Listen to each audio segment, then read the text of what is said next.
What if I told you that one man successfully hid millions of dollars for 3 decades right under everyone's noses? No secret offshore accounts, no elaborate money laundering schemes, just hiding in plain sight, living an ordinary life while sitting on an extraordinary fortune. This is the story of the most patient financial crime you've never heard about. Picture this: a mild-mannered accountant, a normal house in a quiet neighborhood, a man who drives a sensible car, mows his lawn on weekends, and waves to his neighbors.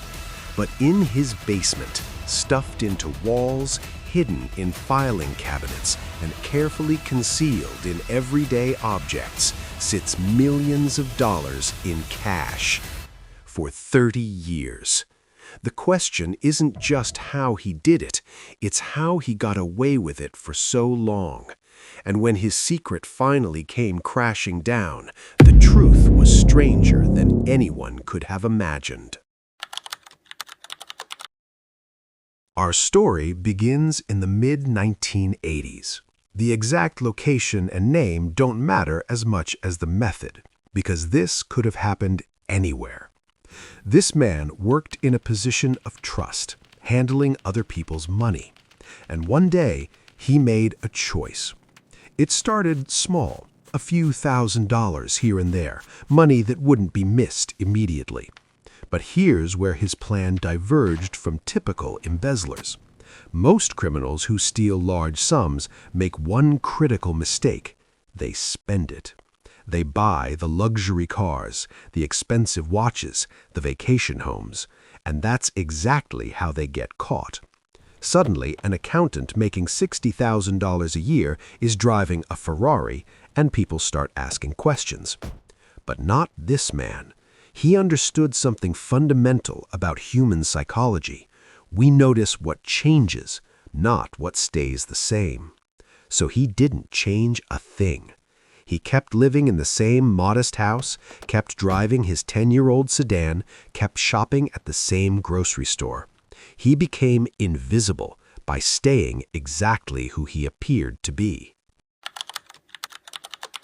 Over the years, the amounts grew larger. What started as small, almost justifiable borrowing became systematic theft. But he had a system, and he stuck to it religiously. First rule: never spend the stolen money on anything visible, not $1. Second rule: hide it in plain sight. No safe deposit boxes that could be traced, no buried treasure that could be accidentally discovered, just everyday spaces in an everyday home. He hollowed out books and filled them with cash. He created false bottoms in filing cabinets. He stuffed money into the walls behind family photos. Some bills were vacuum-sealed and hidden in cereal boxes in his pantry. Others were rolled up inside curtain rods. The genius wasn't in any single hiding spot. It was in the distribution. If someone found one stash, they'd never imagine there were dozens more. Third rule: keep meticulous records of everything except the crime. His taxes were filed perfectly on time. His legitimate finances were immaculate. His work performance was exemplary. He created a paper trail of normalcy that stretched for decades. You might be wondering, why? Why steal millions if you're never going to spend it? This is where the story gets truly fascinating. Because by year 5, this wasn't about the money anymore. It was about the secret, the power of knowing something no one else knew, the thrill of walking past police officers, having dinner with friends, attending neighborhood barbecues, all while carrying this enormous hidden truth. Psychologists call this a form of antisocial behavior masked by hypersocial adaptation. He wasn't a recluse plotting in darkness. He was the friendly neighbor who everyone trusted, which made the deception all the more intoxicating. The money itself became almost irrelevant. It was proof of his control. evidence of his ability to outsmart everyone around him. Each year that passed without detection was another victory. And in his mind, he had created the perfect victimless crime. The money came from large accounts in institutions. It would never be missed, or so he told himself. But 30 years is a long time, and even the most careful criminals have close calls. There was the time a plumber came to fix a leak and nearly discovered a wall cavity stuffed with hundreds. Our man claimed it was his emergency fund, and the plumber thought nothing of it. There was the audit at work that came within inches of exposing the discrepancies in the accounts, but his years of careful record-keeping and his reputation as a trustworthy employee meant the auditors looked everywhere except at him. There was even a house fire in a neighboring property that required evacuation.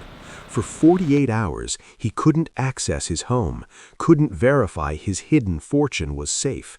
The anxiety nearly broke him. But each time, luck or skill or both carried him through. The close calls should have been warnings. They should have made him stop, but they did the opposite. Surviving each one only reinforced his belief that he was untouchable.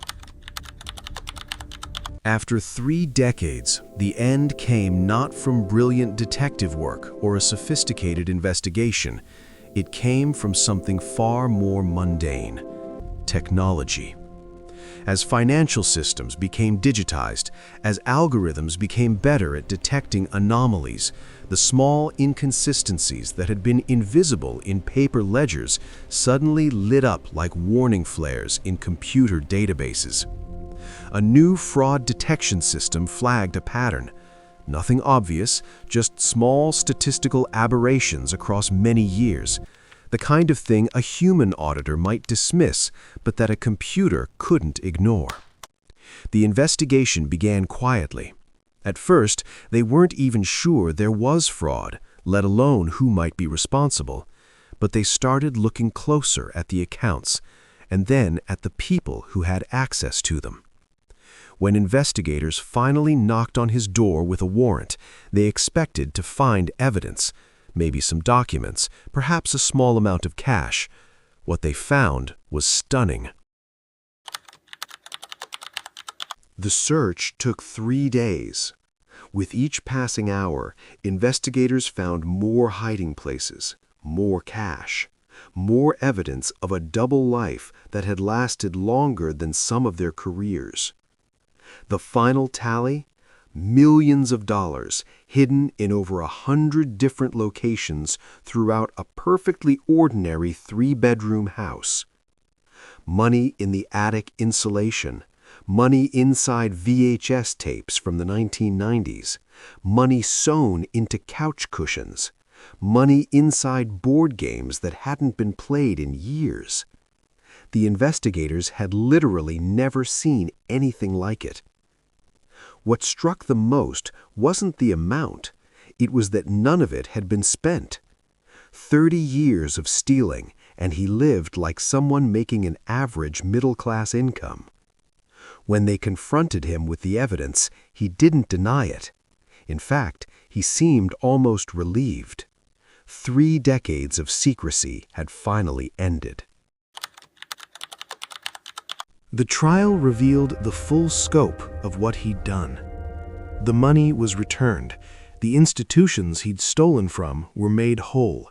He received a lengthy prison sentence. But the questions remained. His neighbors were shocked. His co-workers couldn't believe it. Everyone described him the same way: quiet, reliable, trustworthy. The prosecutor said something interesting during the trial. This wasn't a crime of passion or desperation. This was a crime of patience. And that patience had nearly made it a perfect crime. If he'd stopped at 20 years, he might never have been caught. If he'd stolen less, the patterns might never have emerged. If he'd retired and moved away, the digital systems might never have flagged his activities. But he didn't stop, because it was never really about the money. This story raises uncomfortable questions about trust, about how well we really know anyone, and about how easy it might be for someone living next door to be hiding something extraordinary. It's a reminder that the most successful deceptions aren't the flashy ones. They're the ones that blend in perfectly with ordinary life, the ones that don't attract attention because they don't disturb the pattern of normalcy we all expect. And it makes you wonder, how many others are out there right now living double lives, hiding secrets in plain sight?